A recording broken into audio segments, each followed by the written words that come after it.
Tu veux racheter une boîte, vendre la tienne ou découvrir 3 méthodes d'évaluation d'une entreprise, tu es au bon endroit.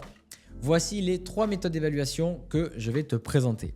La méthode patrimoniale, la méthode de rendement ou de rentabilité et enfin la méthode comparative. On va regarder ensemble en quoi elle consiste et comment tu peux l'utiliser pour ta reprise, ton acquisition ou ta vente. Première méthode, la méthode patrimoniale. Son principe est simple, c'est évaluer l'actif net comptable de l'entreprise, c'est-à-dire l'actif, tout ce que possède l'entreprise, moins le passif, c'est-à-dire toutes ses dettes. Alors, je ne vais pas te faire un cours de comptabilité sur comment faire ça là tout de suite parce que sinon ça pourrait prendre à peu près 2 heures. Mais en pratique, ce n'est pas si compliqué quand tu es accompagné.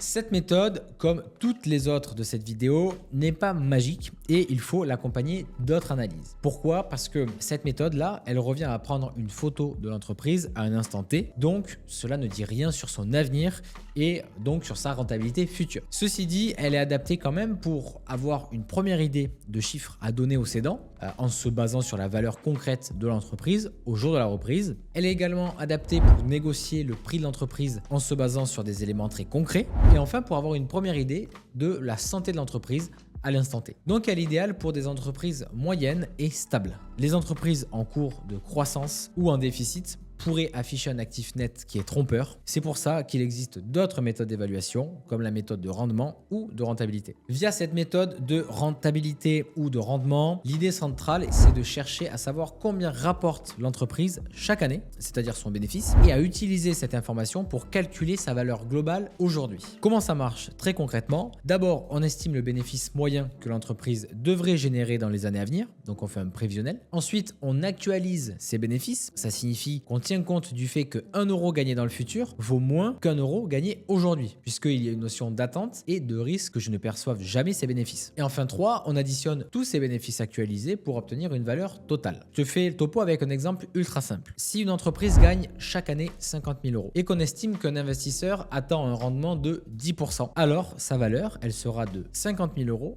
divisé par 0,10, c'est-à-dire 500 000 euros. Donc en résumé, la méthode de rendement, elle revient à se demander combien cette entreprise me fera-t-elle gagner chaque année et combien suis-je prêt à payer aujourd'hui pour obtenir ces gains futurs. C'est une façon de transformer des bénéfices attendus dans le futur en une valeur actuelle qui est facile à comprendre. Elle est très fréquemment utilisée lorsqu'on évalue notamment des sociétés en forte croissance. Et enfin, troisième et dernière méthode de cette vidéo, c'est la méthode de comparaison, aussi appelée la méthode des barèmes. L'idée centrale, c'est qu'on cherche des entreprises du même secteur, de taille et d'activité comparables, qui ont été vendues récemment comme on le ferait pour un bien immobilier par exemple. Alors en pratique, comment on fait? D'abord, on observe le prix auquel ces sociétés ont été vendues. Ensuite, on regarde certains ratios financiers qu'on appelle des multiples. Par exemple, le prix de vente par rapport au chiffre d'affaires ou encore par rapport aux bénéfices. Et enfin, on va appliquer le même ratio à l'entreprise en question que l'on doit évaluer. Je te donne un exemple concret. Si des entreprises comparables se vendent généralement à 2 fois leur chiffre d'affaires annuel et que l'entreprise évaluée réalise